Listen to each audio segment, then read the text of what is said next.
Buenas tardes. Muchas gracias por acudir a esta convocatoria.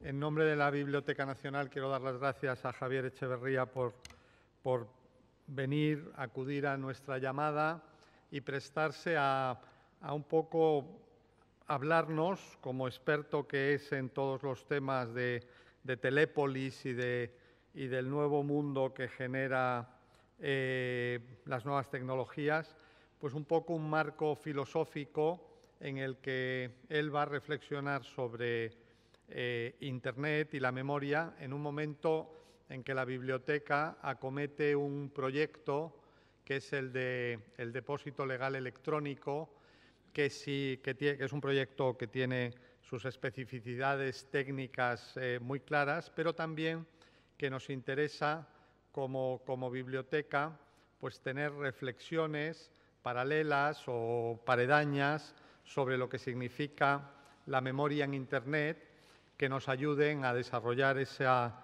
tarea que la biblioteca tiene por delante, esa tarea babélica, pues con una cierta reflexión sobre sus implicaciones y el marco en el que se desarrolla. Así que nada más, muchas gracias Javier y voy a pedir pues un aplauso de bienvenida para él.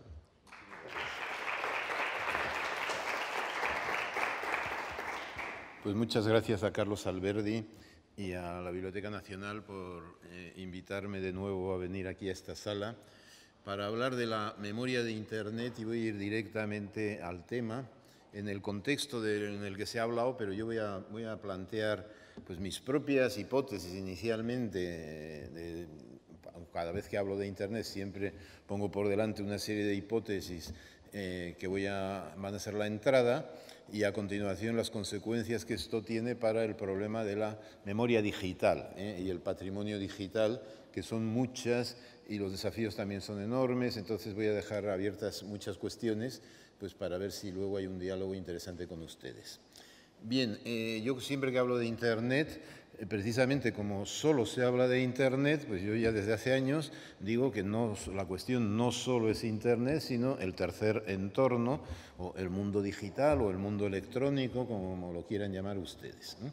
Entonces formulé en el 1999, en el libro Los Señores del Aire, Telépolis y el tercer entorno, en la hipótesis de que la aparición, evolución y consolidación del sistema tecnológico TIC, o sea, tecnologías de la información y de la comunicación se suele llamar, hoy voy a llamar tecnologías digitales de la información y de la comunicación, porque en realidad es lo que son, O sea, estamos hablando no de todas las tecnologías de información y de comunicación, puesto que información y comunicación hay muchas tecnologías, pero las digitales son las que corresponden a las importantes, y con eso voy a ir directamente, por lo tanto, a la memoria digital.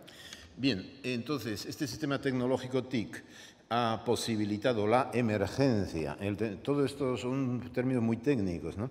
Yo estoy presuponiendo, al usar el término emergencia, la teoría de sistemas, ni más ni menos, ¿no? Hablo de sistemas tecnológicos y una vez consolidado un sistema tecnológico, evoluciona, cambia, se transforma, etcétera, y en la medida en que se difunde y se expande, ha generado como propiedad emergente, teoría de sistemas de Bohm, Bertalanffy, etcétera, etcétera, algo muy importante, una innovación disruptiva, se le podría llamar también, que es ni más ni menos que un nuevo espacio-tiempo. Entonces, claro, decir esto no es broma, O sea, pues claro, espacio-tiempo, no solo espacio, sino también tiempo, digamos, es una hipótesis fuerte que formulé yo en su momento y que, para mi gusto, pues sigue siendo válida, De hecho, yo desde luego la mantengo, la desarrollo, y sí es cierto que ha habido cambios en el mundo digital, pero por lo tanto hay que desarrollar esta hipótesis, y es un poco, en algunos aspectos, lo que voy a hacer hoy.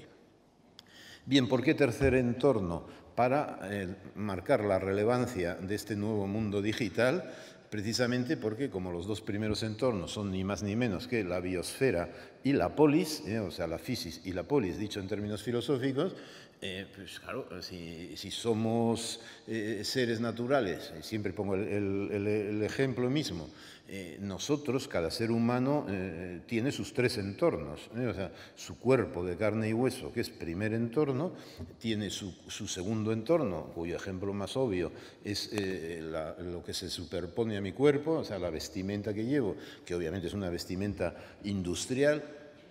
Bien, entonces, 3 entornos.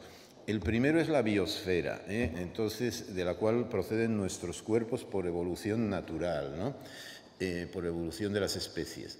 El segundo entorno es la polis, la ciudad, en nuestra época la sociedad industrial, y precisamente por eso pues yo estoy muy marcado, como todos ustedes, por lo que veo, por la ropa industrial y por la determinación que la cultura industrial marca sobre nuestros cuerpos, ¿no? O sea, el segundo entorno se superpone a nuestro propio cuerpo. Y ahora ya se nos ha superpuesto pues todos estos artefactos, los que yo llevo ahora mismo, superpuestos, que son para comunicación a corta distancia, y luego estos otros que llevamos en los bolsos, en los bolsillos, las tarjetas de crédito, los móviles, los portátiles, las tabletas. Y este tercer entorno es nuevo, está superpuesto también a nuestro cuerpo y es otro sistema tecnológico. Bien. Entonces, dicho esto, por lo tanto, tan importante es el tercer entorno como los otros dos, y esto es muchísimo decir, quiero decir con ello, que la sostenibilidad, por poner un ejemplo, la sostenibilidad del primer entorno, es decir, la sostenibilidad del planeta, o sea, el cambio climático, es tan importante, sin duda que es muy importante, pero tan importante es la sostenibilidad del tercer entorno, hoy en día. O sea, sería una catástrofe incalculable que el tercer entorno se viniera abajo, y es algo que puede suceder. Desde luego es mucho más fácil que el tercer entorno se venga abajo a que el planeta, digamos, entre en colapso o en catástrofe, ¿no?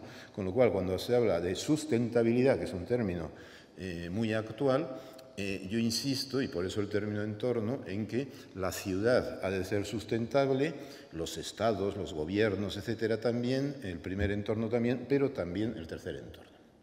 Bien, dicho esto, por lo tanto, el tercer entorno es mucho más amplio y complejo que Internet, porque incluye las redes militares, las redes financieras, las redes científicas, las redes policiales y otras cuantas redes. O sea, y por lo tanto, esto no solo es Internet, sino estas otras redes, aunque hoy me voy a referir exclusivamente a la memoria en Internet, pero dejo claro que digitalizar los desastres de la guerra electrónica, o sea, digitalizar, falta el pintor, falta el Goya que dibuje, digamos, los desastres de la guerra, o sea, los desastres de la guerra contemporánea, de la guerra digital.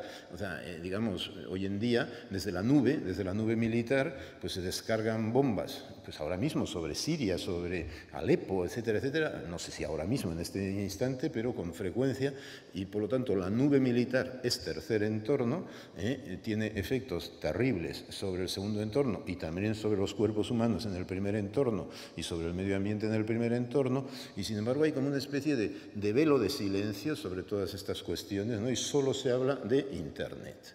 Bien, entonces, dicho esto, que habrá que guardar también la memoria digital de los crímenes militares del tercer entorno, y esto también forma parte de la memoria del mundo actual, del mundo digital, exactamente igual diría de las redes financieras, pero no me voy a extender, paso exclusivamente a Internet. Bien, entonces Internet está sostenido por grandes infraestructuras informáticas y telemáticas, incluidos los satélites de telecomunicación, y funcionan mediante la electricidad. De ahí el riesgo de catástrofe y de colapso del tercer entorno. Si se va la electricidad, ¡raf!, se viene abajo todo. Podríamos hacer el experimento ahora, si aquí hay un corte de luz, se vendría abajo toda la red, toda la imagen, toda la pantalla, y se cortaría también la conexión a Internet que se está produciendo en este mismo momento, ¿no? Entonces, por lo tanto, la dependencia de la electricidad, de la fuente y la electricidad es una energía claramente artificial, o sea, descubrimiento de la ciencia de Franklin, Edison, etcétera, etcétera, ¿no? Bien, entonces insisto en el carácter artificial, netamente artificial del tercer entorno.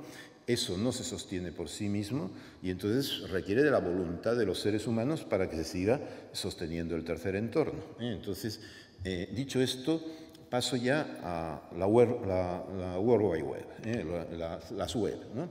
Que al fin y al cabo es lo que nos ha convocado aquí. El proyecto de la Biblioteca Nacional es precisamente archivar, hacer un gran repositorio, en fin, el formato que adopte ulteriormente las webs procedentes de dominio.es y por lo tanto la web es mucho más pequeña que Internet. O sea, entonces la World Wide Web no es más que una zona de Internet, Internet no es más que una zona del tercer entorno, con lo cual esta primera hipótesis de los tres entornos marca que el problema es de enorme envergadura. Digamos, el problema de las webs es de enorme envergadura, como mostraré en su momento, pero estamos ante un problema de una gigantomaquia, por decirlo en términos clásicos. Bien, consecuencias de la hipótesis de los tres entornos. Voy a citar a Ortega y Gasset, casi siempre lo suelo hacer cuando hablo de estas cuestiones. Entonces él afirmó su célebre frase, yo soy yo y mi circunstancia, y añade, y no me salvaré yo si no se salva ella. Entonces de la hipótesis de los tres entornos se deriva la consecuencia de que estamos ante una tecnocircunstancia. O sea, este tercer entorno es un nuevo entorno, un nuevo medio ambiente totalmente tecnológico, pero es nuestra circunstancia, está cada vez más alrededor de nosotros, pasamos cada vez más tiempo ante las pantallas, la gente ya anda por la calle con las pantallas, es atropellada por los coches o a punto de atropellar porque andan pasando sin semáforos, etcétera, ¿no? ¿Por qué? Porque el tercer entorno absorbe por completo nuestra mente. Es un mundo enormemente atractivo, luego hablaré de estas cuestiones, y por lo tanto, digamos, es nuestra nueva circunstancia en términos orteguianos. Entonces, si la idea de Ortega es válida, y yo pienso que sí lo es, nuestro yo ha cambiado. O sea, si ha cambiado la circunstancia, ha cambiado nuestro yo. ¿Por qué? Porque yo soy yo y mi circunstancia, pero soy inseparable de mi circunstancia. Entonces, esta aportación de Ortega, que a mí me parece francamente importante, tiene como consecuencia obvia, si hablamos de hablar de tecnopersonas, o sea, es decir, somos personas, pero además ahora, puesto que el tercer entorno es nuestra nueva circunstancia, somos tecnopersonas. Ha surgido una nueva modalidad de persona a la cual luego aludiré brevemente. Pero tiene que ver con lo que voy a hablar, porque esta tecnopersona genera su propia tecnomemoria. Entonces, por lo tanto, cuando en mis hipótesis hablar de memoria digital y de las webs en concreto, va a ser una modalidad de tecnomemoria. Y por eso voy a plantear previamente, en la primera parte de mi exposición, voy a hablar de la tecnomemoria, que es el tema importante. Es el tema, filosóficamente, es el tema importante. ¿Por qué? Pues porque, claro, la memoria depende de 100 cosas. Depende de nuestra identidad. Si yo no me acordara de mi nombre propio, no me acordara de quién soy, pues sin duda padecería Parkinson, Alzheimer, demencia senil o lo que fuera, ¿no? Pero mi identidad se habría ido al garete. Si un país no pierde su memoria colectiva, pues tiene muy mal su condición como país o como nación, ¿no? Quiero decir que, sin entrar en cuestiones identitarias, para nada, ni en debates identitarios, pero la memoria sustenta la identidad de las personas, o sea, me voy a aludir solo a las personas, y tanto la identidad de las personas físicas como de las personas jurídicas. Bien, y con esto ya tienen ustedes la siguiente idea. Si hay tres entornos, hay tres modalidades de persona. Una es la persona física, es decir, la entidad físico-biológica que yo soy y ustedes también, porque por aquí no veo ningún robot circulando. O sea, si hubiera un robot circulando, ese no sería tecnopersona física o sería tecnopersona mecánica, en cualquier caso no orgánica. Bien, y por lo tanto podríamos distinguir perfectamente esta modalidad de persona de las que somos los seres humanos. Las personas jurídicas, eso es un invento del segundo entorno, digamos de los estados-nación, y entonces yo, aparte de ser persona física con mi propia identidad física, que va cambiando con la edad obviamente, soy también persona jurídica, o sea, con mi DNI, con mi pasaporte, con mi nacionalidad, con mi domicilio fiscal, etcétera, etcétera. Esto es la personalidad jurídica que todos tenemos, excepto algunos que puedan ir de incógnito o de ni siquiera los apátridas. Los apátridas también son personas, independientemente de que sean apátridas, ¿no? Con lo cual poca gente queda que no esté censada por los estados hoy en día, ¿no? Habrá algunas, pero vamos, no en los países desarrollados, o sería muy excepcional. Bien, entonces, si por lo tanto hay una modalidad de persona en el primer entorno, otra en el segundo entorno, la hipótesis de los tres entornos lleva a la consecuencia a la pregunta: ¿qué es ser persona en el tercer entorno? Tecnopersona, ese es el término que propongo. Y para empezar, como primera aproximación a lo que es una tecnopersona, pues es el conjunto de cosas que una persona, sea física o jurídica, hace en el tercer entorno.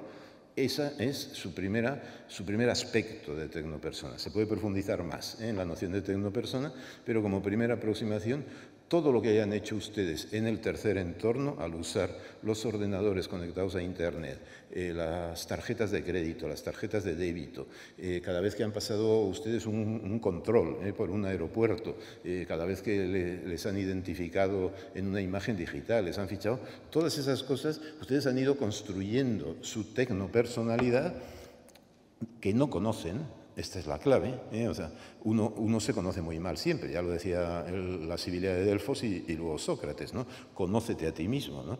Ahora, conocer a tu tecnopersona, eso es un desafío incalculable, o sea, saber qué datos hay de mí, qué datos en el mundo digital, esto es una tarea, hercúlea y laberíntica, laberíntica en el sentido de laberinto de Creta. Bien, dejo esta cuestión que me llevaría lejos. Entonces, por lo tanto, tres modalidades de persona. Entonces, digamos, pasando ya a cambios que ha habido en los últimos 10, 15 años en el tercer entorno. Ha habido cambios y muy importantes. No de estructura. La estructura del tercer entorno se mantiene intacta. Su topología no es de redes y no de interior, frontera, exterior, no es territorial, sino que es, digamos, reticular, y su geometría no es euclídea. Su geometría, que la hay, su geometría, su distancia, la distancia en el tercer entorno, no se mide en función ni por kilómetros, ni por centímetros, ni por segundos el tiempo, sino que se mide en base a otras técnicas de medición que constituyen pues, la métrica o la geometría del tercer entorno, que, insisto, es distinta de la del primero y de la del segundo. Esta es la base de mi hipótesis de los tres entornos, o sea, es decir, que las TIC han generado un nuevo espacio matemático, o sea, que da soporte a un nuevo espacio social, da soporte a una nueva modalidad de sociedad y a una nueva modalidad de persona. Bien, entonces, dicho esto, en las últimas décadas, ¿qué ha sucedido? Pues ha habido muchas novedades, voy a mencionar algunas de ellas. La primera y más obvia es que la componente emocional del tercer entorno se ha expandido enormemente. Hace 20 años esto era el espacio de la información. Castells, que es un gran autor, hablaba de la sociedad de la información. Información y comunicaciones. Todavía ahora se usa la terminología de las TICs, yo mismo la estoy usando, tecnologías de la información y de las comunicaciones. Ahora las tecnologías digitales, hay tecnologías digitales de las emociones. Pongo los emoticonos como ejemplo, pero se podrían poner muchísimas más, y hay tecnologías también digitales del control, de la memoria, o sea que, por lo tanto, las TICs, si entráramos al debate a fondo, se les podría llamar perfectamente hoy en día mejor tecnologías de la memoria y la comunicación, o de la comunicación y de la memoria, pero también se les podría llamar tecnologías de la memoria, la comunicación y las emociones, puesto que si algo funciona, y hay 1000 ejemplos recientes en el tercer entorno, es la componente emocional del mundo digital. Bien, y la segunda gran novedad, comparado con el estado de la cuestión hace 20 años, es sin duda que el control ha aumentado radicalmente, o sea, hasta tal punto de que el tercer entorno, que en aquella época era un espacio abierto, en pleno desarrollo, que incluso se podía pensar en Telépolis, en la idea de una ciudad global, abierta, democrática, etcétera, etcétera, Entonces, no ha evolucionado en absoluto en ese sentido. Eso no quiere decir que no sea posible Telépolis, ¿eh? O sea, yo no renuncio a la propuesta de Telépolis, pero el mundo ha ido en otra dirección y ha ido claramente hacia el control, y con el riesgo de un Big Brother, o sea, con el riesgo de un Big Brother cada vez mayor, no a través de la televisión como en el 1984, sino a través precisamente del control de los datos y de las imágenes y de lo que uno sube a la red, a través precisamente de Internet. Entonces, lo que Internet, que era hace 20 años una esperanza de liberación, en este momento más bien es un riesgo de control y de dominio. Entonces, luego volveré sobre esta cuestión. Luego también hay otra cuestión referida ya específicamente a la tecnomemoria, y es que algunas grandes empresas transnacionales ya han generado la tecnomemoria, grandes depósitos, grandes repositorios de la tecnomemoria. A esto se le llama genéricamente la nube, y luego hablaré de la nube si me da tiempo, o los Big Data. O sea, entonces, esto forma parte, los Big Data son tecnomemoria en el sentido literal del término. Lo que cada uno de nosotros hemos hecho, esto queda archivado como dato automáticamente por los ordenadores y luego pasa a las grandes granjas informáticas, como se les llama también, y ahí están. Quiero decir con ello, casi incluso voy a proyectar ya la imagen. Aquí es donde están las tecnopersonas. O sea, esto es la nube, una de las nubes, perdón, y aquí es donde habitamos. Habitar es mucho decir, o sea, pero en cualquier caso las tecnopersonas están distribuidas en esas granjas, ¿no? En esas granjas. La metáfora granja, que es la canónica, o sea, no es mía, o sea, es decir, se utiliza, con lo cual, pues claro, que nos tratan como ganado, no cabe la menor duda, o sea, somos tecnoganado, o sea, las tecnopersonas. Bien, pero dejo estas cuestiones y dejo las emociones también, entonces vuelvo a mi discurso. Bien, entonces, y hay otra gran novedad de la cual no voy a hablar, pero que es importantísima, quizá tan importante o más que lo que estoy diciendo, y es el descubrimiento y colonización de los nanocosmos.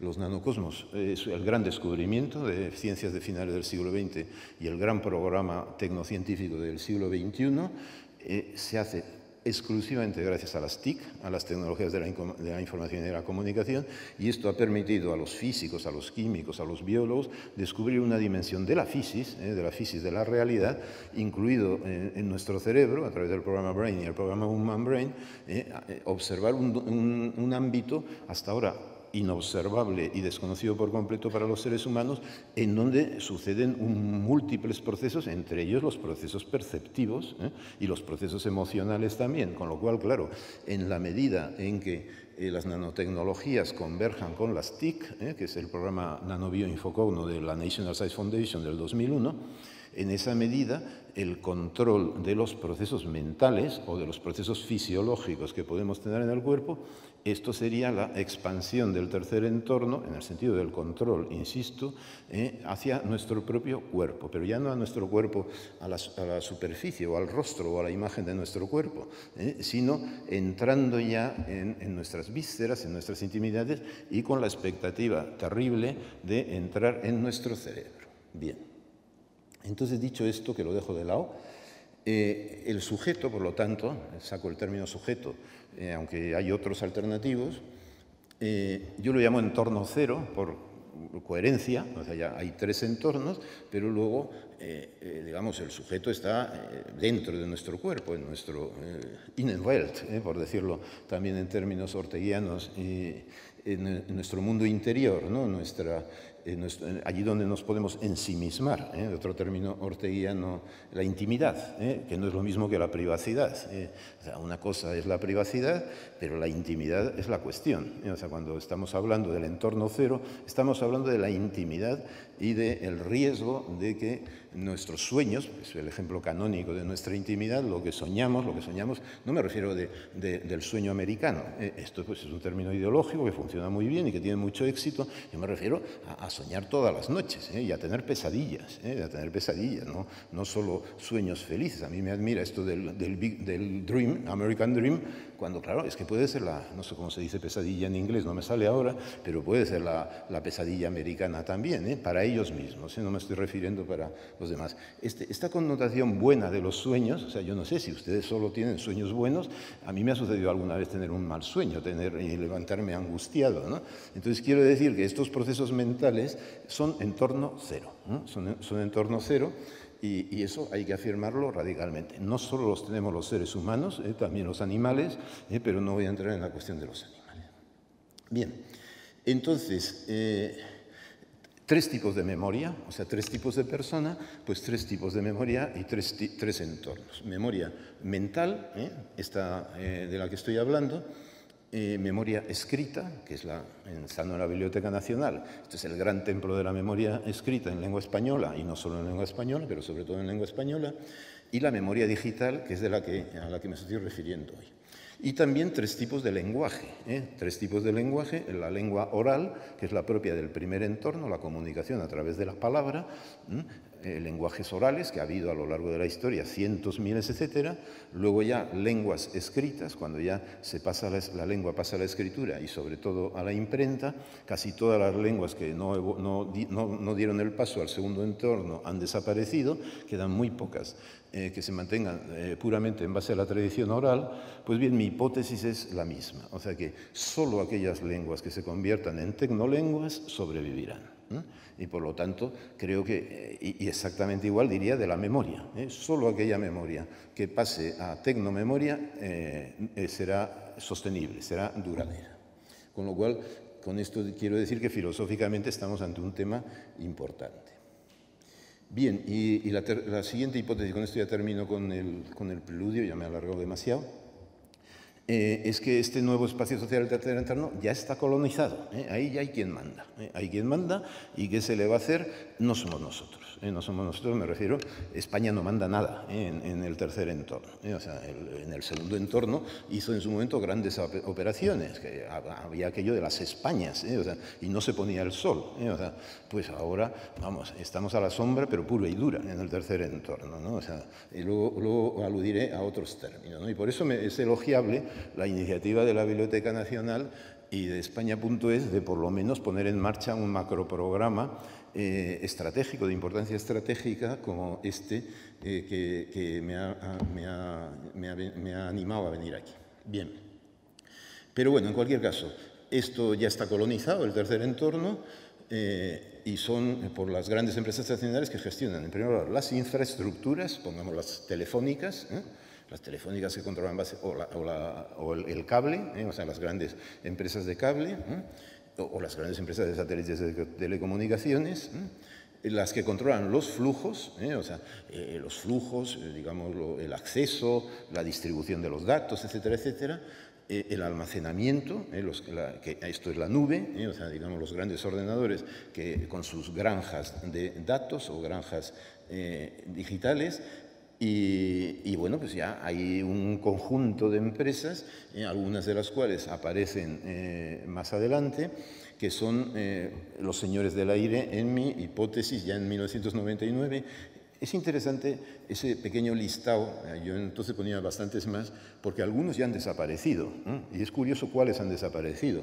Han desaparecido Nokia y Ericsson, los dos europeos, o sea, pues ya ven ustedes qué bien va la cosa, o sea, por parte de la Unión Europea y el tercer entorno. Teníamos 2 señores del aire en el 99 y estos dos, Nokia ha sido devorado por Microsoft, o sea, con brillantes maniobras financieras, ¿no? Y Ericsson pues, se volatilizó, no se sabe cómo, ¿no? O sea, pero quiero decir que no hay ni una sola gran empresa europea entre lo que yo llamo los señores del aire, y en cambio en Estados Unidos han surgido algunas que son tremendas, o sea, son devoradoras en el buen sentido de la palabra, o sea, que tienen apetito de beneficios y de generación de riqueza, ¿no? Que eso es lo que debe de tener una empresa, ¿no? Como Amazon, como Google, como PayPal, como YouTube, como Facebook, como Twitter, y podría continuar, O sea, entonces esto marca claramente, digamos, por dónde va la cosa, o sea, digamos, a nivel geoestratégico, ¿no? Bien. Entonces, quiero decir con ello que estos poderes, yo ya lo decía hace años, pero ahora ya con más razón, o sea, porque ahora es obvio, o sea, que mandan más que cualquier Estado, incluidos los Estados Unidos de América, no hay duda. O sea, no hay duda de que un señor del aire, digamos, no voy a poner el ejemplo de Trump, porque todo el mundo habla de... Yo llamo tramposo directamente a este señor, haciendo un juego híbrido de palabras, pero en cualquier caso, la contribución de Facebook, por ejemplo, al éxito de Trump ha sido impagable. Impagable. Ya veremos cómo se le retribuye al señor Zuckerberg su apoyo indirecto, civilino, secreto, o sea, como anarcoliberal, o sea, a que haya ganado Trump a base de sacar noticias falsas de Hillary Clinton, claro está. Entonces, los señores del aire ya han jugado previamente también. Basta acordarse de la primavera árabe. ¿Qué sucedió en Egipto? Creo que el gran representante de Google en Egipto fue uno de los líderes de la concentración de la gente a través de los móviles. Creo que hay un dictador militar en este momento en Egipto, ¿no? O sea, quiero decir que antes no, hace 20 años esto no sucedía, los señores del aire iban a sus negocios, pero ya ahora comienzan cada vez más a mediatizar o a influir en las políticas y en los gobernantes mismos, ¿no? Si pensamos en las redes financieras, pues esto ya es obvio, ¿no? O sea, es decir, que basta ver a los países, los estados endeudados y que reciben las órdenes de los centros financieros, de las redes financieras, a través, pues, de, no sé, la subida de los tipos de interés, a través de las grandes maniobras especulativas, que son otras tantas, son indicadores de que no vas por donde debes ir, y por lo tanto no es un dictado, o sea, no es una dictadura en el sentido del dictado con dedo, ¿no? O sea, el dictado clásico, ¿no? Sino simplemente tenemos más poder, dependéis de nosotros, es una tecnodependencia. Entonces, quiero decir que la mayoría de los estados son tecnodependientes respecto a los señores del aire, Y bueno, pues esta es, como digo, mi visualización o mi análisis de la situación actual. ¿En qué consiste, en qué se basa el poder de los señores del aire? Pues ahí está, en la capitalización y gestión de los datos, la información y, en su caso, de los conocimientos. A los señores del aire no les interesa ni la tierra, ni el trabajo, ni siquiera el capital en el sentido dinerario del término. ¿Por qué? Porque han descubierto otra nueva modalidad del capital, que son los datos, la información, y consiguen capitalizar el conocimiento, y en particular el conocimiento científico. El ejemplo más típico es el negocio de los Big Data. Y bueno, no hablaré hoy de esta cuestión, pero para mí la clave, una de las bases de la economía del conocimiento contemporánea, y en concreto del mundo digital, es que los usuarios somos productivos. ¿Por qué? Porque producimos datos, ¿no? O sea, al usar una tecnología producimos datos, esto no cobramos por ello, ya les voy a anticipar que voy a reivindicar la propiedad de los datos, la propiedad por parte de los usuarios. Yo ya sé que esto, me van a considerar auténticamente loco por decirlo, o sea, pero hay que decirlo, y para ser moderado como socialdemócrata voy a proponer la propiedad compartida, o sea, compartida, que se haga un contrato entre los señores del aire y los usuarios y tengamos una propiedad compartida, el 90% para los usuarios y 10% para ellos. ¿Qué les parece como para empezar a negociar? O sea, bien. Entonces, esto tiene que ver con la memoria, o sea, porque claro, los datos son de nuestra tecnomemoria. Entonces, como ellos ya tienen nuestra tecnomemoria en la nube, entonces simplemente es recuperar algo que se nos ha arrebatado, que son nuestros datos, nuestra memoria. Bien, paso a las tecnolenguas. Porque esta es otra de las grandes, he hablado de la electricidad, he hablado de la informática, he hablado de las tecnologías de la comunicación y de las telefónicas, etcétera, etcétera, pero el tercer entorno sin la digitalización no existiría, ¿no? Y por lo tanto, esta tecnología que es propiamente simbólica, es lingüística, ¿no? Yo la propongo el término tecnolengua, se puede usar también ciberlenguas. Voy a hacer un pequeño aparte. Yo estoy hablando siempre de tecno, ¿no? Ciber vale también, El problema de ciber, para mí, es que ciber solo significa Internet, en el uso habitual del término. Y como yo desde siempre me refiero al tercer entorno y no a Internet, por eso no uso el término ciber, sino que uso el término tecno, que es más amplio que el ciber. Ahora, si ciber se ampliara en general y hubiera cibermilitares, ciberfinancieros, en el momento en que alguien se ponga a analizar las ciberfinanzas, entonces yo me reconciliaré con el término ciber que usaba hace 20 años, pero dada la evolución de la cuestión, en este momento uso el prefijo tecno, dicho sea en broma, no lo voy a proponer, faltaría más, ¿no? Pero si ustedes tienen contacto, igual en la Biblioteca Nacional hay contactos con la Real Academia de la Lengua, tecno debe de ser incorporado como prefijo admitido en todas las gramáticas de la lengua española. O sea, digamos, si la lengua española se quiere adaptar lexicológicamente al cambio que está sucediendo y que va a seguir sucediendo, entonces meter, aceptar tecno como prefijo, pues igual que pre o pro o ante o los distintos prefijos latinos, tecno, que bueno, que es un prefijo, no era prefijo, pero pues como todo, o sea, ahora se ha convertido en prefijo y yo creo que estaría muy bien dar ese paso. Bueno, el lenguaje binario. Es Leibniz, por supuesto, pero esto también lo voy a dejar. La característica universal de Leibniz se realiza hasta ahora de la mejor manera posible en el lenguaje binario. El lenguaje binario está implementado, es el de ceros y unos, ¿no? El de bits, ¿no?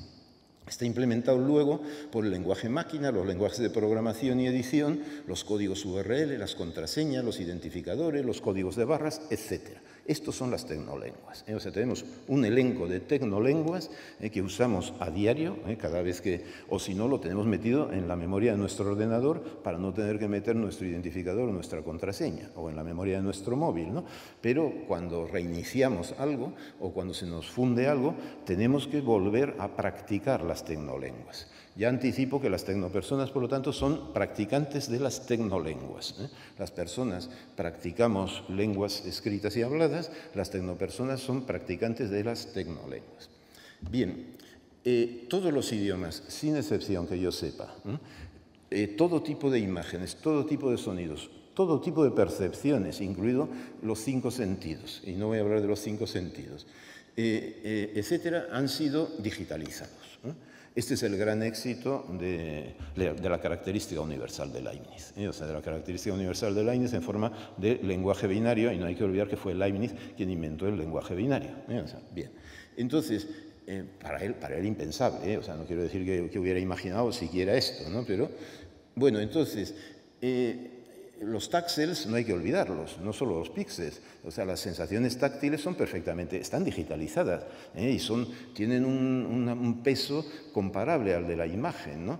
Y el gusto también, las sensaciones gustativas, las sensaciones olfativas también. O sea, cuando estamos hablando, por lo tanto, de mundo digital, no me refiero solo al mundo audiovisual, que es el que está difundido en Internet. En Internet todavía no hay tecnogusto, ni tecnotacto, ni tecnoolfato, pero a verlo lo hay, o sea, desde hace además como mínimo 10 años. O sea, como mínimo 10 años, bueno, en el caso del tecnotacto, los data globes los usan los pilotos de los bombarderos para tener sensaciones excitantes mientras van echando misiles sobre, y esto ya desde hace 15, 20 años, o sea, no estoy diciendo, hablando de las guerras actuales. Bueno, entonces, quiero decir con ello que el sustrato, el soporte tecnobinario del tercer entorno está basado en la digitalización. Mientras que luego, claro, como nuestras capacidades perceptivas son las que son, nuestras capacidades idiomáticas son las que son, y nuestras capacidades también,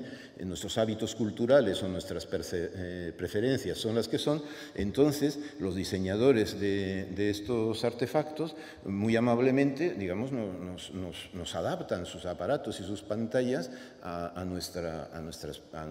las hacen amables, o sea, son muy friendly, ¿no? O sea, ¿y por qué? Pues claro, porque lo que quieren es captar clientes, o sea, captar usuarios, ¿no? Entonces lo hacen muy bien, tienen a los mejores ingenieros, los mejores informáticos, los mejores artistas, etcétera, etcétera, con ellos, colaborando con ellos, y por lo tanto, pues el éxito del tercer entorno ha sido monumental. Bien.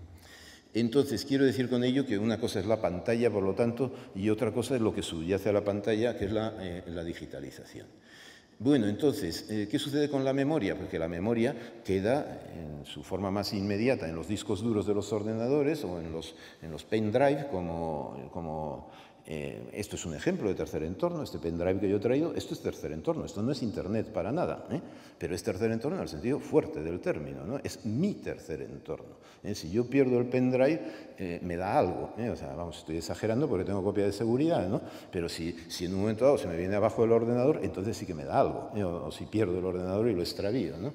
Es decir, que porque es perder la memoria o buena parte de la memoria, y esto ya a la gente le comienza a angustiar como la pérdida de la memoria mental o como la pérdida realidad cuando se queman las bibliotecas. Pongamos la Biblioteca de Alejandría como ejemplo. Bien. Entonces, ¿cuál es el dilema fundamental con respecto a la tecnomemoria desde el punto de vista de las tecnolenguas, que es el que estoy hablando ahora?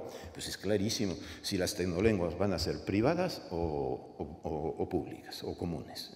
Hasta ahora las lenguas son comunes, se les llama incluso lenguas comunes, pero las tecnolenguas no, las tecnolenguas están claramente privatizadas. Salvo algunas, pues eso, los heroicos defensores del software libre que mantienen esto de tengamos una lengua común, una tecnolengua común.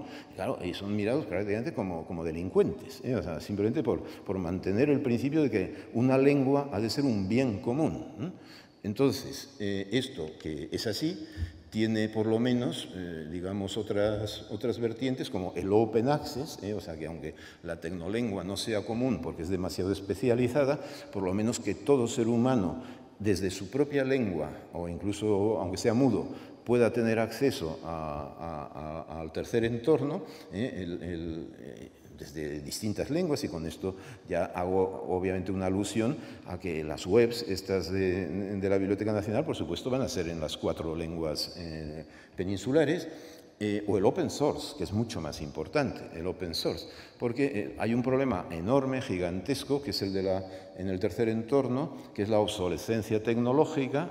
A todos nos ha pasado, por lo menos a los que ya somos usuarios desde hace bastante años. Para mí, yo que usé el Classic 1 y el Classic 2 de Apple, y que también usé, no sé, WordStar, por ejemplo, o WordPerfect, todos esos documentos para mí están perdidos, o sea, y son mi memoria. Entonces, cuando yo hablo de la memoria, por lo tanto, voy a poner por delante la tecnomemoria privada, la personal. O sea, yo quiero poder gestionar yo mismo autónomamente mi propia memoria personal. ¿Por qué? Para ser tecnopersona, entre comillas, libre o relativamente libre, ¿no? Bien, entonces esto de lo que hablaré luego solo se logra con el open source. O sea, efectivamente, si los códigos, digamos, de los lenguajes de programación o de edición son privados y son secretos, y eso a los 5 o 10 años son obsoletos, y entonces eso se ha perdido. O sea, se ha perdido en el sentido, hace falta, vamos, ya un arqueólogo del tercer entorno, un tecnoarqueólogo, para rescatar esos documentos, ¿no? Entonces yo espero que cuando se gestionen las webs, se gestionen también las webs de hace 15 años, o sea, y ya es un desafío, por lo tanto, o sea, un desafío, o sea, recuperar las webs de hace 15 o 20 años, que no las hay, porque todas están actualizadas. Igual no todas están actualizadas, igual hay webs personales, y las webs personales son muy importantes, porque si respetamos a las personas, claro está. Y entonces, por lo tanto, si una persona todavía en un ordenador que no se ha conectado a Internet desde hace 15 años, y yo tengo uno, digamos, tiene ahí una serie de documentos, pues esto incluso puede tener un valor, o sea, puede tener un valor supuesto que hubiera webs de este tipo, ¿no? Quiero decir con ello que, digamos, está muy bien actualizar, este es otro de los grandes mecanismos de dominio y de poder y de control que tienen los señores del aire, que te actualizan todos tus aparatos y no te actualizan a ti mismo, pues porque todavía no han llegado a hacerlo, ¿no? Pero en breve nos actualizarán directamente a nosotros y me dirán, basta ya de vestir como vistes tú y viste de otra manera, como es debido, no vengas con corbata, cosas de ese tipo, ¿no? Bien. Entonces, ¿qué sucede? Pues que hay el riesgo de apropiación parcial, por ahora, del patrimonio tecnopersonal. Y cuando hablo de tecnopersonas, hablo de personas físicas y de personas jurídicas. Entonces, sin duda que es muy importante que el patrimonio aquí de la institución de la Biblioteca Nacional no sea robado, no quiero decir eso, apropiado por los señores del aire. Este fue el debate entre Google Books y la Europeana en el año 2005-2006. O sea, digamos, Google Books se quería hacer con todos los libros y solo se hizo con los de la Complutense, con los de la UNAM, y la Biblioteca Nacional resistió y en una confederación europea creó Europeana y colaboró a crearla. Muy bien, o sea, sin duda. Pero Google Books, entre tanto, vamos, ha seguido avanzando desaforadamente, ¿no? Entonces, claro, ahora, a través de la nube, ya se quieren hacer, vamos, ya se han hecho en realidad con nuestra tecnomemoria personal. Y entonces, aunque solo sea, insisto, por respetar los derechos fundamentales de las personas, pues, digamos, habrá que plantear ese problema, ¿no? O sea, por lo tanto, ya señalo otro desafío que luego está escrito, cuáles son los derechos y obligaciones, por supuesto, derechos y deberes de las tecnopersonas en el marco del tercer entorno. Entonces, ¿qué se puede hacer? O sea, quiero decir con ello que ya los señores del aire ya gestionan nuestra tecnomemoria y también la de las empresas también y la de los estados también. Esto le voy a dedicar un minutito. O sea, la mayor parte de las administraciones gestionan sus datos también con cargo a programas, a software generado por los señores del aire, con lo cual ya son tecnodependientes. O sea, casi todas las universidades en este momento, si viene Google y les dice yo te gestiono el correo electrónico, te gestiono tu administración, te gestiono todo, te gestiono tu dinero, también, el rector y el gerente dicen encantados, encantados, y tenga usted, y entonces, pues, dicho en términos muy clásicos, se abren de patas y ya están. O sea, ya está realizado, digamos, el tecnopoder, ¿no? Entonces, esto, que es un dilema que tienen muchos rectores y muchos gerentes de nuestras universidades ahora, por ahora no lo tiene la Biblioteca Nacional, pero en el momento en que le llegue la web y si gestiona todas las webs, le llegarán grandes ofertas, digamos, una vez gastado el dinero público en la generación de ese repositorio de webs, en un momento dado puede ser que venga una gran oferta a la Biblioteca Nacional y entonces ya veremos lo que sucede dentro de unos años. Bueno, quiero decir que el riesgo de apropiación parcial del patrimonio tecnopersonal no solo afecta a las personas jurídicas, incluye a las empresas, insisto en ello. Claro, un banco, supongo que su memoria tecnobancaria, pues esta la protegerá, y probablemente un banco paga por que no le controle el señor del aire sus datos financieros o sus contabilidades o sus gastos, ¿no? Pero ya veremos cómo evoluciona la cosa. O sea que, digamos, torres mayores han caído. Entonces, alternativas a este poder de los señores del aire, pues hay dos. Básicamente, estoy simplificando mucho ahora, pero o bien se hace una gestión pública jacobina desde el poder político de las nubes, esto pues lo hace China, ¿no? O sea, el Estado chino es lo que hace, lo hace Corea del Norte. Bien, me dirán ustedes, bueno, pero estos no forman parte del mundo civilizado. Bueno, pues no sabemos lo que va a ser el mundo civilizado dentro de poco, sobre todo en el caso de China, ¿no? O sea, quiero decir que no todo, allí, digamos, un señor del aire tipo Google tiene que pactar y con mucho detalle para entrar algo en China. ¿Que esto es un régimen tirano dictatorial el chino? Sin duda, o sea, estoy completamente de acuerdo, pero es que igual el otro también, con muy buenas formas o con muy buenas maneras. La tecnodictadura no sabemos lo que es. O sea, por ahora, digamos, hay un tecnopoder. Este tecnopoder por ahora no es dictatorial, pero nunca se sabe. Bien, y por último, la gestión la que yo más promuevo, claro está, es la gestión de la tecnomemoria con participación de los usuarios en la gobernanza. O sea, de todo tipo de usuarios. No me refiero solo a las personas físicas, sino también a los bancos, a las empresas, a los centros de investigación, a los centros culturales, etc., ¿no? La clave en mis propuestas de la gobernanza del tercer entorno no está en los estados pueden ayudar a que avance una gobernanza de ciudadanos. Para mí los usuarios son los tecnociudadanos, vamos, no lo son todavía, pero tenderán a serlo, y por lo tanto esa es la propuesta que yo haría. En cualquier caso, desde luego lo que sí está en debate es si hay una res pública en el tercer entorno, en términos de la memoria. ¿De verdad cabe hablar de una cosa pública, siendo así que casi todos los datos son privados, están privatizados, están en la nube y las nubes son privadas?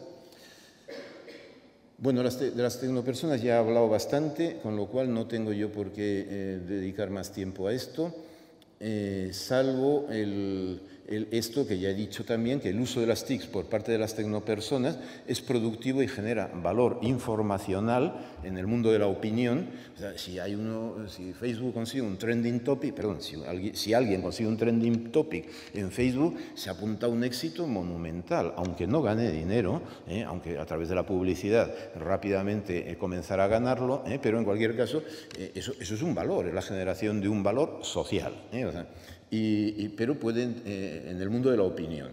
Y puede incluso, en el tercer entorno, las tecnopersonas, por ejemplo, los científicos, en las redes científicas, si aportan conocimiento y ese conocimiento pasa a ser citado en las revistas de alto índice de impacto, entonces aportan valor epistémico. O sea, no es lo mismo opinión que conocimiento, esto supongo que está claro, ¿no? La doxa y la episteme, creo que esta distinción, aunque está medio olvidada, creo que debería seguir estando claro. Bueno, pero el asunto no es que genere estas formas de valor, valor epistémico, valor social, etcétera, etcétera. Es que el uso de las TIC y los datos que se generan genera valor económico. Genera valor económico y ahí está el quid de la cuestión. Y genera valor militar, y genera valor policial, y genera valor político, y genera social y científico, ya lo he dicho, ¿no? Entonces, los datos que han manejado, digamos, se han manejado en las elecciones ya de Obama, o los datos que se han manejado en las elecciones ahora de Hillary Clinton y Donald Trump, han tenido una importancia política fundamental, la gestión de los datos, ¿no? Esto es ya la tecnopolítica. O sea, entonces, digamos, digamos, los datos tienen un valor político cada vez mayor y, por lo tanto, se venden y se compran. ¿Por qué? Pues porque los partidos se ahorran las encuestas estas de qué va a votar la gente. La gente, yo no sé ustedes, ¿no? Pero yo, desde luego, si me hacen una encuesta de esto, yo siempre miento, o sea, siempre miento por axioma, ¿no? O sea, a no ser que me paguen, o sea, es decir, a veces he pedido, cuando me hacen una encuesta telefónica, ¿y ustedes cuánto pagan? Me dicen, pero bueno, ¿qué se cree usted? Pues, ¿y qué se creen ustedes? O sea que, en fin, estos diálogos que no son un poco singulares, si quieren ustedes, pero es ya el comienzo de afirmar el valor de los datos, el valor de la tecnopersona. O sea, tenemos que comenzar a tener un cierto orgullo tecnopersonal, ¿no? Y en lugar de decir qué felices estamos y qué buenos son los señores que nos mandan y que nos meten en las granjas, pues bueno, pues tener un poquito de dignidad, o sea, simplemente por dignidad. Bien. Entonces, estas tecnopersonas, los señores del aire son tecnopersonas también, por supuesto, faltaría más. Ahora, estos son tecnopersonas muy sofisticadas, mucho más, desde luego, que cualquiera de nosotros, ¿no? Porque estos están desubicados, aunque su matriz la tienen en Estados Unidos, pero bueno, luego se desubican, no pagan los impuestos, o sea, vamos, no digo que se ríen de los estados, pero casi, o sea, diciendo, vamos, ahora te evado por aquí y si no, te saco los fondos que tienes tú en el lugar secreto donde se lava el dinero negro, ¿no? O sea, vamos, que tienes tú o que tiene tu socio o que tiene tu colega, ¿no?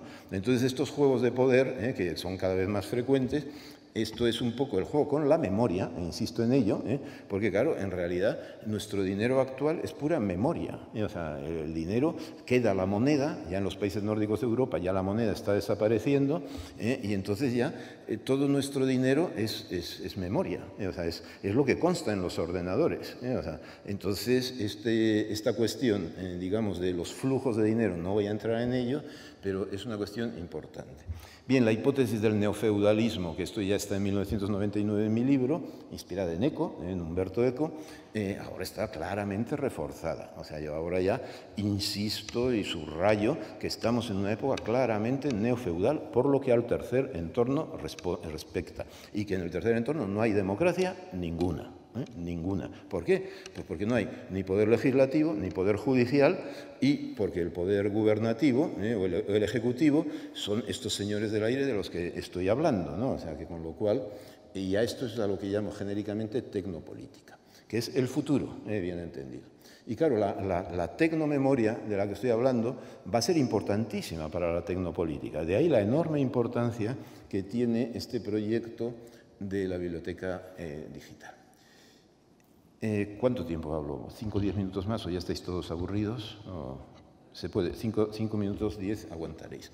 Bueno, iba a proyectar para rememorar este mismo debate hace pues ya 13 años, cuando la UNESCO sacó sus directrices, llamó la atención sobre la memoria de nuestra época, dijo que la memoria de nuestra época se va a perder, va a desaparecer, la memoria digital, En aquella época todo el mundo lo que quería era digitalizarlo todo, o sea, y pensaban que al digitalizar iba a ser más sostenible y más permanente. Es todo lo contrario. O sea, yo soy usuario, esta misma mañana estaba en la Biblioteca Nacional y los documentos del siglo XVII y XVIII están impecables, ¿no? O sea, se leen perfectamente bien, mientras que mis propios documentos en formato digital y electrónico de hace 20 años son inaccesibles para mí mismo, o sea, con lo cual, claro, la durabilidad o sostenibilidad de los productos del tercer entorno es mucho menor que los del segundo entorno. Entonces, por lo tanto, viva Gutenberg, ¿no? O sea, de nuevo, y no lo digo por estar en esta sala, sino porque lo sigo pensando. Pero eso no obsta para que, como la inmensa mayoría de los seres humanos se han pasado al mundo digital, pues tenemos que ver cómo gestionar el patrimonio el público y también el privado, en el sentido del patrimonio de las personas, en ese tercer entorno. Bueno, entonces ya habrán leído ustedes cómo comienza estas directrices para la preservación del patrimonio digital y, por lo tanto, me ahorro el comentario. Pero en cualquier caso, que si eso era un problema apremiante, ahora lo es mucho más. Mucho más, ¿por qué? Pues, hombre, porque se genera, exponencialmente más información digital. Y porque las tecnologías son mucho más rápidamente obsoletas. O sea, en una reunión esta mañana se hablaba de que más de 5 años no dura una tecnología. O sea, están aquí presentes las dos personas, Daniel Domínguez y Paco Álvarez, con los cuales hemos hablado de estas cuestiones, ¿no? Pero es que dentro de 5 años no durarán ni 3 años. O sea, ¿y por qué? Pues porque, claro, el ritmo de innovación es enorme, pero en cambio la conservación, la recuperación de las tecnologías de hace 10, 15, 20 años, 25 años, porque ya esta historia de las nuevas tecnologías, yo empecé en el año 90 con ellas, en Urbana-Champaign. Bien, dejo esto y vean ustedes por qué arrancó de repente la Unión Europea y lanzó el proyecto Europeana. Pues porque Google había empezado a comprar ya bibliotecas, llegar a acuerdos estratégicos con bibliotecas muy importantes, ¿no? Entonces esto lo vivimos en su momento porque organizamos aquí en Madrid un simposio de bibliotecas y objetos digitales y fue un debate extraordinariamente interesante. Entonces, y no se olviden ustedes que eso ya ni se cita, que Google había hecho una oferta también a los principales museos para comprar los derechos de la digitalización de todos los cuadros. Esto es un señor del aire inteligente, O sea, esto es saber lo que es la cultura y lo que es la memoria. O sea, gente incomparablemente más lista, salvo los que están aquí de la Biblioteca Nacional, quiero decir, pero salvo por lo que a los demás respecta, no me extraña, y esto no es inteligencia artificial, o sea, es inteligencia empresarial. O sea, bien. Entonces, hecho este elogio a los señores del aire, eso precisamente vuelvo a... Claro, la Unión Europea dijo, bueno, pero si es que la información es el motor de nuestra economía y en las industrias de contenidos, como se decía entonces, es el 5% del Producto Industrial Bruto Europeo. Estos señores, los de Google, se quieren quedar con nuestro 5%. Pues sí, claro, bueno, el 5% no, pero el 2,5%, con el 2,5% se hubieran conformado, ¿no? Entonces, claro, surge inmediatamente un desafío y la Unión Europea promueve una serie de planes con 4 desafíos: financiación, organizativos, tecnológicos y jurídicos. Pongo estos 4 desafíos porque ahora voy a dar un salto en mi presentación, porque me he alargado mucho, y voy a pasar a los desafíos que actualmente hay para la memoria digital. O sea, entonces, aquí hay un desarrollo intermedio que quien quiera la presentación, yo la voy a dejar aquí y con mucho gusto la mencionaré. Esto ya lo he proyectado. Esta sí sale, no tengo más remedio que comentarla. O sea, esto es la nube financiera, es la bolsa de Tokio, y esto es una bolsa. Esto es una bolsa en el sentido, una tecnobolsa, bien entendido, ¿no? No sé, la de Madrid todavía no es así, pero acabará siéndolo, ¿no? O sea, si sigue existiendo como bolsa, eso es otra cuestión. Bueno, entonces, dejo la desaparición de las bibliotecas, porque no ha lugar. Paso a la tecnomemoria en España. Entonces, por lo tanto, somos usuarios ya, la inmensa mayoría de los españoles, de las tecnolenguas. Las tecnohablamos, yo le hablo a mi teléfono móvil, como supongo la mayoría de ustedes, y a mi ordenador también. Y ahora, pues ya incluso hay expertos, esta mañana lo comentaba el profesor Álvarez, que ya el ordenador responde y responde muy amablemente y mantiene conversaciones estupendamente bien, ¿no? O sea, quiero decir que la tecnohabla y la tecnoconversación forma parte del panorama contemporáneo, ¿no? La tecnoescritura no digamos, bien. Entonces, España generó el dominio .es, magnífico, o sea, una gran iniciativa, ¿no? Y claro, el dominio .es, por lo tanto, es una base muy buena para partir, para analizar de la tecnomemoria. Problemas, que la verdad es que no lo sé. ¿Está regulada la propiedad intelectual en dicho dominio? Es decir, que, digamos, en las webs se cuelgan todo tipo de cosas, ¿no? Entonces, claro, digamos, si uno va a transferir o a pasar al repositorio una web, entre comillas, entera, entonces habrá que... Porque incluso una empresa puede decir, la web es mía, es mi propiedad, y un banco seguro que lo va a decir, seguro que lo va a decir. Entonces, quizá los organismos públicos no lo dirán, entonces ahí se plantea un primer problema interesante. Bueno, en cualquier caso, ya digo que esto es un macroprograma, cuando se ponga en marcha, extraordinario para las humanidades digitales. O sea, digamos, si se involucra a los investigadores, a los centros, a las universidades que se ocupan de estas cuestiones, van a rebrotar las humanidades. O sea, sin necesidad de reformar las leyes educativas, pueden resurgir las humanidades e incluso la filosofía simplemente por la vía de la nube española. Bien, entonces, dejo esto, lo de la tecnomemoria también, ya he dicho los derechos y deberes de las tecnopersonas, y la propuesta que venía a hacer hoy pues es esta. O sea, yo si no le pongo nombre a algo, pues no me quedo contento y entonces lo voy a llamar tecnotecas. Podría llamarlo cibertecas también, pero ya he explicado por qué prefiero llamarlo, entiendo, públicas, pero público lo pongo entre paréntesis porque tengo mis dudas. Así como no tengo duda de que la Biblioteca Nacional es una biblioteca pública, tengo mis dudas de que la tecnoteca, esta cuando funcione, vaya a ser pública, en el sentido fuerte del término. Y por lo tanto, esto es otro desafío, ¿no?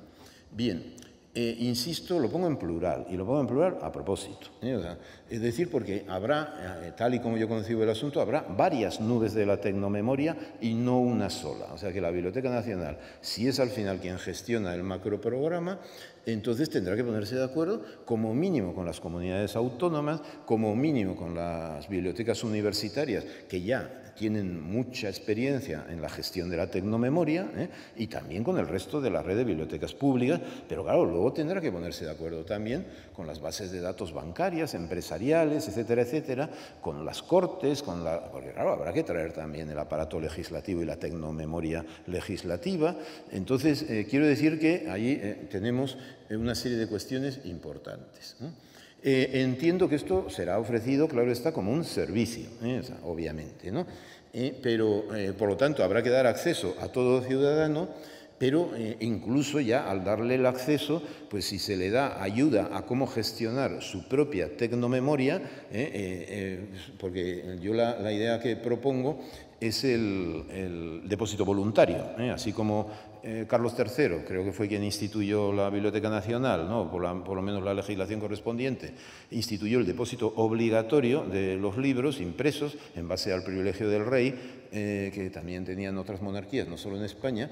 Entonces, tal y como están las cosas en el tercer entorno, hay que ir al depósito voluntario, clarísimamente. O sea, clarísimamente, depósito voluntario por parte de las tecnopersonas, tanto privadas como públicas o institucionales. Dejo lo del tecnoprotectorado, que es un riesgo real, pero ya ustedes lo han leído. Bien, entonces desafíos, y con esto entro en los desafíos, comparando, ya digo, con los desafíos que en el año 2005 la propia Comisión Europea se planteaba. Los desafíos jurídicos son monumentales. Está el de la propiedad de la tecnomemoria. Aquí yo ya he enunciado mi tesis radical, radical de partida. Propiedad de los datos. Los datos son míos, o sea, puesto que los genero yo, los produzco yo, los produzco yo, o los produzco o los producimos entre dos personas cada vez que nos conectamos. Bien, que esto se hace con ayuda de un servicio, de un proveedor de la nube, etcétera, etcétera. Bueno, ya negociaremos, digamos, una copropiedad, pero al firmar el contrato y no como sucede en el trágala de Facebook, por ejemplo, en donde o aceptas o no aceptas, pero ya estás aceptando que ellos se hacen propietarios de tus datos y pasan a gestionarlos como te dé la gana. Ahí tenemos un problema de una envergadura monumental sobre la cual se tendrá que definir en su momento el propio Parlamento español. No le harán caso los señores del aire, pero bueno, no pasa nada. O sea, entonces, luego, la permanencia de los... Claro, si uno deposita voluntariamente, yo hablo en términos de depósito, o sea, claro, Dejo esto porque me llevaría...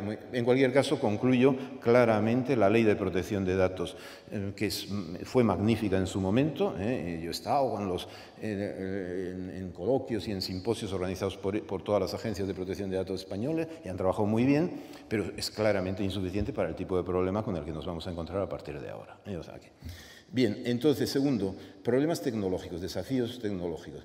Los instrumentos han de ser de acceso público, claro está, porque si es una biblioteca pública, o sea, una tecnoteca, perdón, pública, pero la gestión de los datos y la información, eso plantea un problema, el modelo de gestión, ¿no? Entonces, claro, a cualquiera se le ocurre, o más hoy en día, subcontratamos todos estos servicios y va a haber ofertas de los señores del aire así, o sea, a la tecnoteca esta española, llámese como se llame luego en un futuro, ofertas así. Yo le gestiono a usted y además se lo gestiono gratis. O sea, claro, ¿por qué? Porque el valor son los datos. Salvo que, entre tanto, el Poder Legislativo haya dicho, es que esto de los datos y los tecnodatos ya hemos legislado sobre ello y resulta que tienen que llegar a un acuerdo los usuarios y los proveedores de servicio sobre la propiedad de los tecnodatos resultantes de esa interacción. Bien, está la cuestión del mantenimiento, de la actualización de las herramientas, de los formatos, etcétera. O sea, se supone que esta tecnoteca española con sus web podrá ser consultada dentro de 20 años también, no solo, y por eso yo he dicho antes que para probar sería bueno ver qué se hace con las webs de hace 15, 20 años. O sea, el problema del tiempo tiene una envergadura monumental en el tercer entorno, ¿no?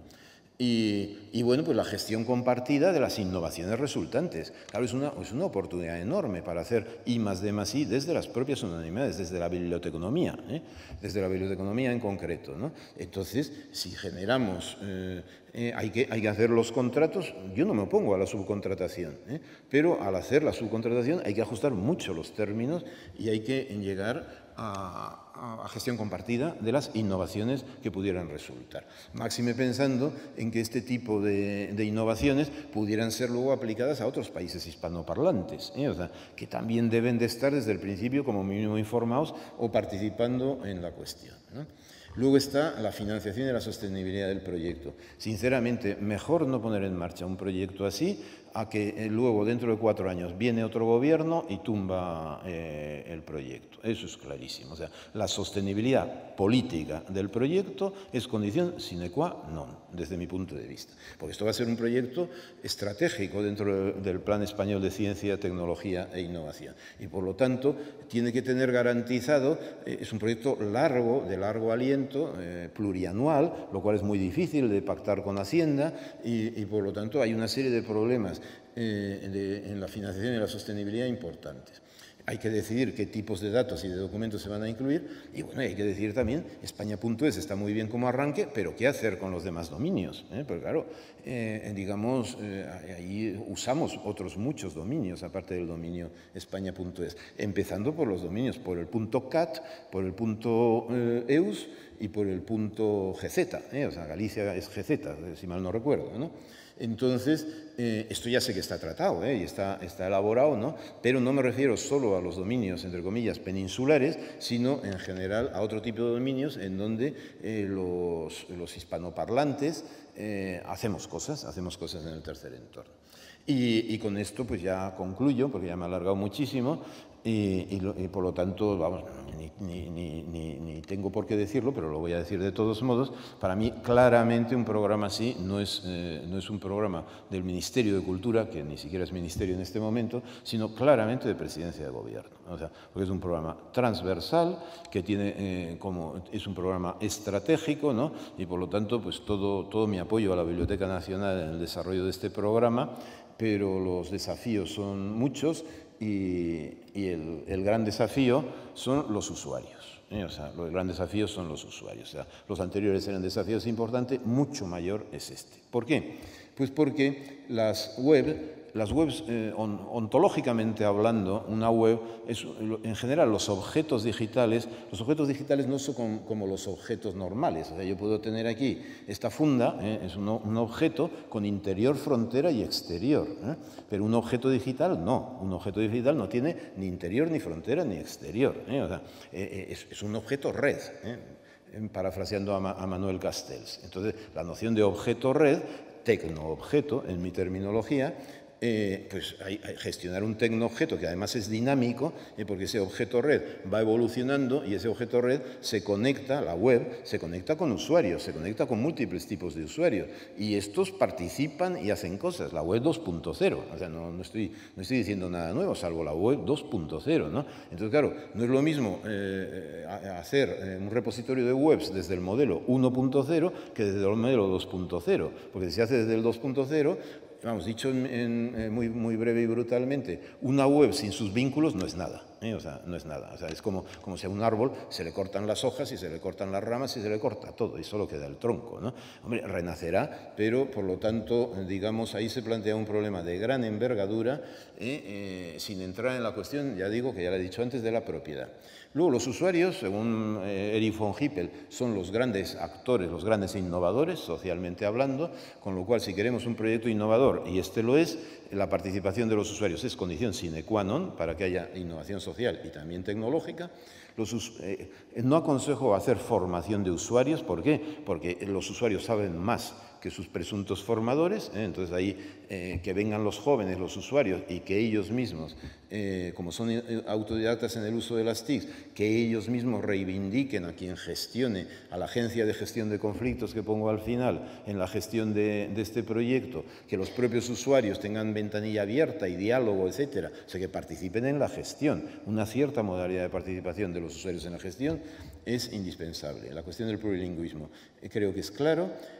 La mayoría de los usuarios de este repositorio de webs estarán fuera de España, como es lógico, o sea, como es lógico, o sea, claro. Entonces esto plantea un problema también interesante, o sea, que hay que afrontar desde el principio. O sea, es decir que, digamos, si el proyecto tiene éxito, sin duda que poder acceder, pues no sé, desde Santo Domingo, voy a poner el ejemplo de Santo Domingo, que es un país, bueno, o de Haití, pero voy a poner Santo Domingo porque es hispanoparlante, pues habilitar la posibilidad de que la gente de Santo Domingo pueda con buenas condiciones técnicas, etcétera, acceder a esto es condición sine qua non para un proyecto de esta envergadura, que ya digo, lo considero como un proyecto estratégico.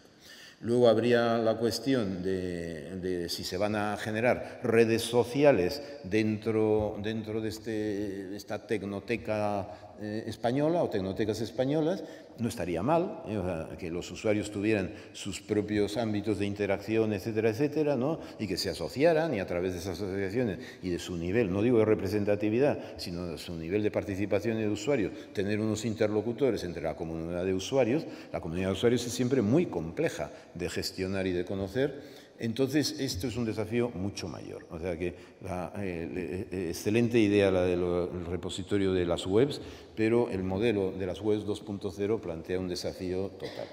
Y nada, pues sin más, les agradezco muchísimo la atención y si quieren ustedes que dialoguemos, por mi parte, encantado. Sea ahora, en el segundo entorno, en interacción presencial, o sea, a continuación a través del correo electrónico, a través de mi correo electrónico, al cual siempre respondo. Muchísimas gracias por su atención.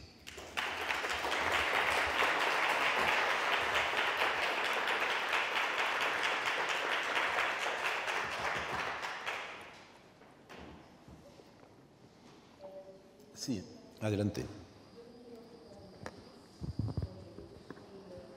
Espera un segundo que le van a dar el micrófono, que si no, no lo oigo yo ahora. Mira, yo tengo 65 años casi, he empezado con Internet hace 3 o 4, no me entero mucho. Me pusieron el Facebook y entonces yo, que no sabía nada, pues resulta que me empiezo a meter de un amigo a otro amigo, 300.000 amigos, y encuentro fotografías de gente que me estaba negando cosas que existían y me lo encuentro en Facebook. Me quiero quitar de Facebook, no quiero que tengan acceso a mi correo ni a mi ordenador a través de Facebook, porque creo que lo pueden hacer, y yo no puedo eliminar Facebook de mi ordenador. Lo que puedo decir es que no quiero que esas personas tengan acceso a mi información, pero no puedo quitar Facebook de mi ordenador. Pues es que no es fácil, efectivamente, y ese es uno de los grandes problemas. Eso en términos técnicos se llama no es lo mismo, ¿no? Pero el derecho al olvido, ¿no? O sea, digamos, o el derecho a hacer un contrato y luego, digamos, de manera fácil para un usuario normal, cancelar ese contrato. Yo creo que hable usted con asociaciones de usuarios de Facebook, o sea, que hay gente de entre los propios usuarios que igual han pasado por su misma experiencia y le pueden ayudar, y seguro que las hay en España. Y si no, pues le aconsejo que hable usted con el defensor del pueblo y de paso ya le plantea el derecho de las tecnopersonas, porque es un caso de abuso, claramente. Puedo asegurarle que ya he ido al defensor del pueblo, he ido a denunciar a compañías como Amena, Telefónica, ONO, Ayatel no en el defensor del pueblo, y dicen que es un problema que yo tengo que denunciar en comisaría de policía. Claro. La comisaría de policía les da opción a que revisen toda mi vida personal a través de ordenador, incluidas comunicaciones telefónicas, incluido como todo lo que usted se puede imaginar, lo están usando en mi contra y no puedo hacer absolutamente nada por evitarlo. Pues... no quiero entretenerles más. No. Pero lo que puedo decir es que es algo tremendamente impotente lo que te sientes cuando yo me voy de vacaciones a Alemania a hacer la ruta de Carlomagno, que es lo último que he hecho, a través de Sol Tour. Me voy con la Comunidad de Madrid porque mi alemán es nulo, y para gastarme una broma, estos señores que viven ahí me dejan sola en Alemania, los demás se van a comer todos, y es que como yo soy tonta, pues no me he dado cuenta dónde hemos quedado. La cuestión es que la directora de este viaje de la Comunidad de Madrid y de la ruta de Carlomagno tenía mi número de teléfono, que me lo podía haber llamado y decir, oye, que te has equivocado, tonta, ¿dónde te recojo? Todavía lo estoy esperando. Porque es muy gracioso que estas gentes, estas redes y estas telecomunicaciones nos joroben la vida de una forma tan exagerada que le puedo asegurar a usted que cuando te toca que te pillen es bastante difícil de eliminarlo y bastante difícil de no volverte un poquito histérico. Muchas gracias. Pues muchísimas gracias por su intervención.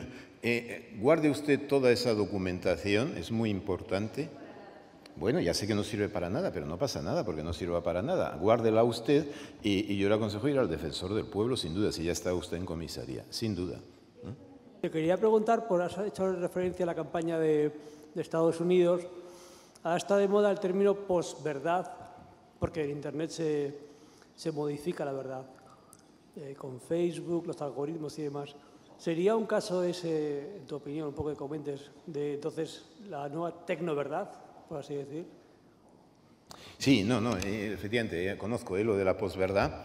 Yo en estos casos siempre, ya sabes, a mí cuando se hable de postmentira, entonces me empezaré a interesar en la cuestión. O sea, cuando efectivamente ya se haya descartado la mentira, porque el no decir mentiras genera beneficios económicos, ¿no? Entonces, cuando suceda esto, entonces yo estaré más interesado. Por lo tanto, el término posverdad, tecnoverdad, se le puede aplicar perfectamente bien, o sea, a esta posverdad, porque yo incluso lo preferiría, en el sentido de que el tecno es, desde tecnociencia, es aquella modalidad de conocimiento científico cuya prioridad es la generación de beneficios económicos, ¿no? Y por lo tanto, aquel enunciado que sea verdadero o falso, sea lo que sea, se modifica con tal de generar beneficios económicos, pero es que vale no solo para los enunciados, sino que vale también para las palabras, o sea, y por lo tanto para la propia palabra posverdad. Esa palabra está generada para generar beneficios económicos, ¿no? Y por lo tanto incurre en lo mismo, o sea, ya es posverdadera, es falsa, de pura falsedad la palabra misma, o sea que, ¿por qué? Porque ya incurre en su propio significado, ¿no? Y claro, pues esas cosas efectivamente, precisamente por ello hay que hacer un trabajo conceptual, o sea, y entiendo que eso nos corresponde pues en concreto a personas de humanidades, los de filosofía, y mientras que hay muchos filósofos que son, entre comillas, tecnofilósofos y que bien felices y contentos se dedican a generar terminología de marketing como la nube, o sea, no me he detenido en el origen de la metáfora la nube, pero estaba en una de mis presentaciones, ¿no? O sea, es decir, esto lo genera un literato, luego lo recupera Amazon, lo recupera Google, y entonces esto no sé si está patentado, o sea, pero porque las leyes de patentes no permiten patentar términos. Contaré una anécdota. Cuando yo publiqué Telépolis en el año 94, dando una conferencia, pocos meses después, vino un señor, un empresario catalán, en una conferencia que di en Barcelona, y me preguntó si el término Telépolis estaba patentado. Y yo le dije, hombre, no, es un concepto, y los filósofos proponemos conceptos y los llevamos al ágora para esa discusión. Luego se aceptarán o no se aceptarán, pero un concepto no se puede patentar. Entonces me dice, con lo cual, ¿lo puedo patentar yo? Y yo le digo, así, por mi parte, perfectamente bien. Entonces este señor patentó, no el concepto, claro está, sino un buscador denominado Telépolis, y este buscador aparece en el libro Cibermillonarios. Se vendió luego a una compañía holandesa y luego a Terra por 12.000 millones de pesetas, ¿no? Y eran 4 socios, y yo pude haber sido el 5º socio, o sea, y entonces algunos amigos me dicen, qué bobo eres, sobre todo me lo dice mi mujer, claro está, ¿no? Y yo le digo, no, pero es que si yo no hubiera sido capaz de gestionar 2.400 millones de pesetas, y por lo tanto me hubiera arruinado, el ganar tanto dinero de golpe me hubiera arruinado la vida, ¿no? Y quiero decir con ello que la fabricación de conceptos y su comercialización es uno de los dilemas morales que tienen los filósofos actuales, los filósofos contemporáneos, y del cual no se habla. A mí, Javier, gracias. Me ha encantado escucharte. Me gustaría saber si puedes ampliar un poco más el término de la gigantoteca que has mencionado al principio. Sí. Al término, cómo lo concibes. No, me refería a la magnitud enorme del proyecto, ¿no? Sí, y luego también me ha llamado mucho la atención cuando has hablado de la necesidad de los arqueólogos, ¿no? Que indaguen que hagan una reconstrucción a lo mejor de la tecnomemoria. ¿Te imaginas así a otras disciplinas teniendo un papel, un rol en esa indagación? Sin duda, sí, sí.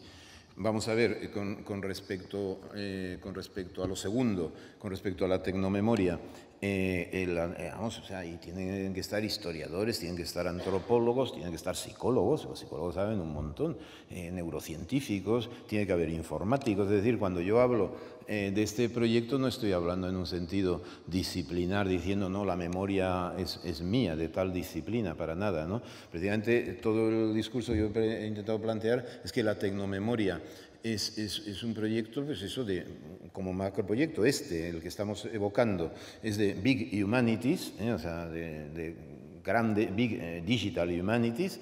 Ya veremos luego lo que resulta a la hora de la verdad cuando se ponga en marcha, o sea, porque las limitaciones presupuestarias a continuación actuarán como principio de realidad, la propia magnitud y esta gigantomaquia, como yo he dicho. O sea, este proyecto se puede llevar como un proyecto de verdad de Big Humanities, y eso es una estrategia, y diseñarlo de esta manera. Pero entonces tienes que crear desde el principio una agencia para gestionarlo, ¿no? Y la Biblioteca Nacional, que tiene este encargo por ley, ¿no? Porque fue el Parlamento quien encargó a la Biblioteca Nacional, pues se tendría que palpar la ropa para coger la gestión de un proyecto así, si de verdad es un macroproyecto de investigación en el ámbito de las humanidades digitales, ¿no? Entonces, y la segunda estrategia, pues claro, es empezar de menos a más, ¿no? Que parece la estrategia más sensata, y lo normal pues es empezar pues, por las bibliotecas universitarias, por la red de bibliotecas públicas, de las cuales la Biblioteca Nacional es claramente el líder, llegar a un acuerdo con Revium, en fin, son cosas que por las noticias que oigo ya se están por lo menos sondeando, ¿no? Y entonces son estas estrategias plausibles. Ahora, que el proyecto ha de ser, volviendo a la segunda pregunta, claramente interdisciplinario, sin duda, ¿no?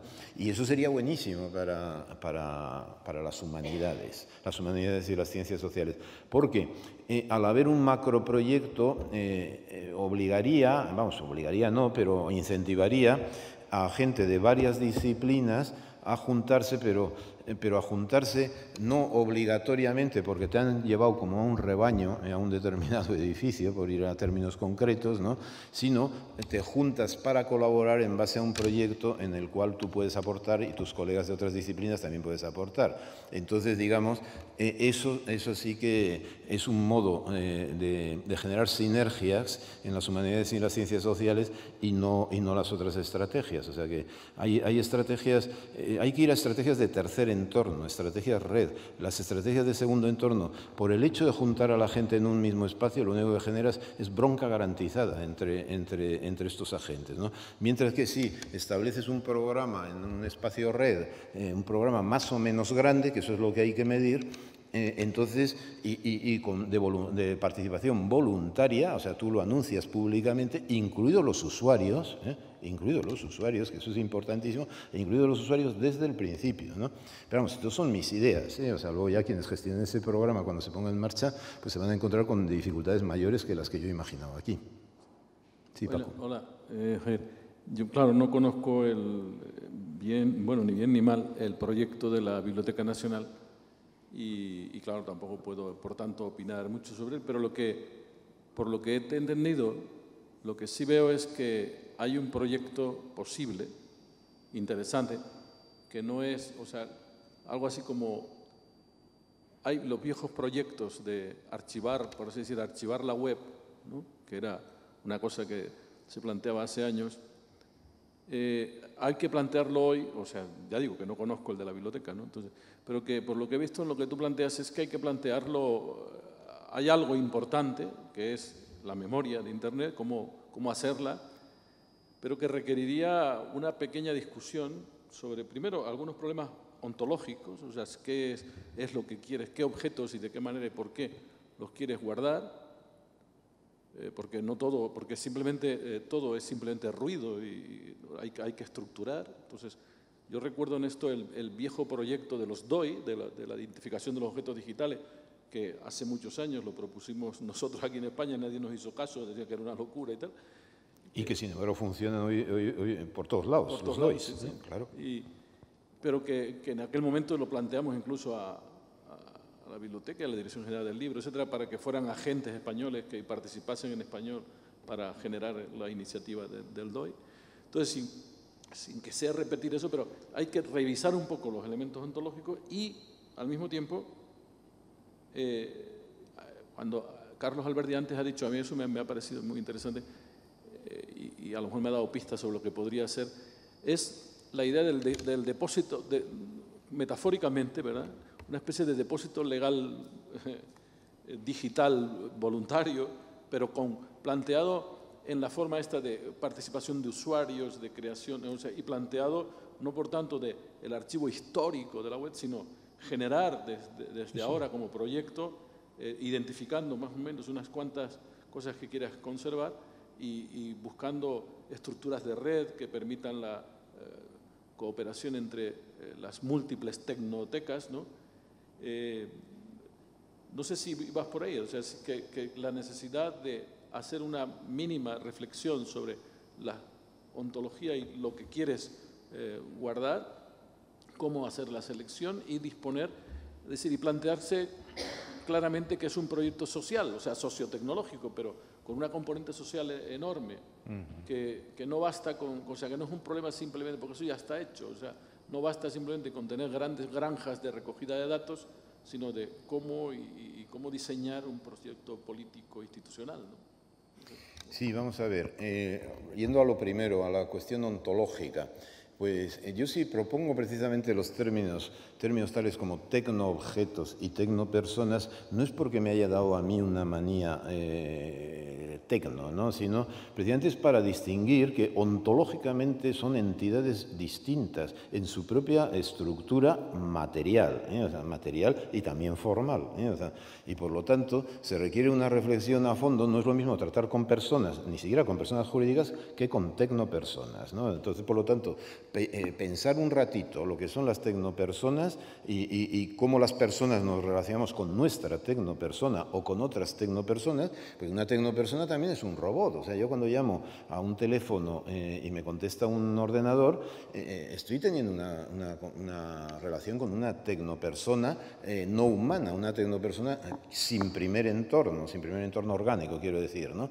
Entonces, una reflexión de este tipo yo creo que es un desafío, incluso este sí es específico para filósofos, ¿no? O sea, y el tecnoobjeto exactamente igual. O sea, entonces, digamos, en aquella época, efectivamente, usábamos la terminología de objetos digitales y Digital Object Identifiers, ¿no?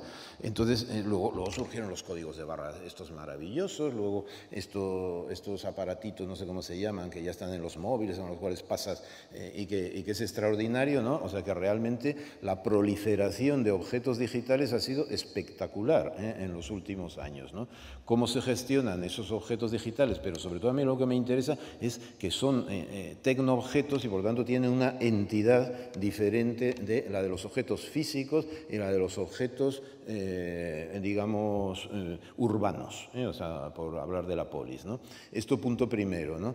Y yendo a la segunda cuestión que planteas, me parece bien, la idea, hay que, más que remitirse a lo antiguo, que fue el error fundamental de ponerse a digitalizar salvajemente cosas que no había por qué digitalizar, porque estaban muy bien conservadas, muy bien preservadas. Ha habido algunos casos en donde el acceso a través de la digitalización se ha logrado, y eso está bien, o sea, digamos, pero habría que haber, en lugar de digitalizar todo, digitalizar a demanda de los usuarios. Y entonces, bueno, pues efectivamente, si hay una demanda relativamente importante de un determinado libro viejo, libro de aquí en la Biblioteca Nacional, pues entonces eso sí se digitaliza, pero a demanda de usuarios, en lugar de ponerse a digitalizar, pues, como hizo el gobierno vasco, todos los catecismos. Lo primero que se digitalizó en el País Vasco fueron los catecismos. Vamos, era una cosa de traca, ¿no? Absolutamente, ¿no? Todas las ediciones de catecismos históricas. Bien, nadie los ha usado, O sea, entonces hay que hacer evaluación de usuarios. Y con esto entro en la última cuestión,